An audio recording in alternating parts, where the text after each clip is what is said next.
विधानसभेत नुकत्याच काही दिवसापूर्वी चर्चा न करता विशेष जनसुरक्षा विधेयक सरकारने मंजूर करून घेतलेला आहे। हे विधेयकाचा विरोध आम्ही पहिल्यापासून करत आहोत, कारण की हे विधेयक जनता विरोधी आहे आणि सरकार धार्जिणे असं आमचं म्हणणं आहे सगळ्याचं।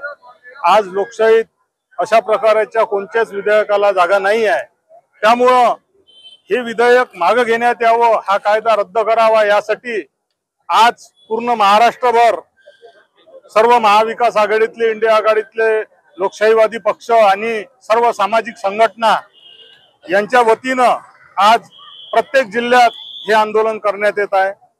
ह्या विधेयकाचा विरोध महाविकास आघाडी आणि सर्व संघटना मोठ्या जोरानं करणार आहे। आज त्याची सुरुवात आहे आणि या सरकारनं जे स्वतःचे हक्क साबूत ठेवण्यासाठी हे विधेयक पास केला आहे, या विधेयकाचा आम्ही सर्व तीव्र असा विरोध करू रस्त्यावर उतरून आणि येत्या काळात सरकारला हे विधेयक मागे घेण्यास भाग पाडू। यासाठी आजचं हे धरणे आंदोलन इथं वर्धेत सर्व सामाजिक संघटना आणि सर्व राजकीय पक्षांतर्फे करण्यात आलेलं आहे।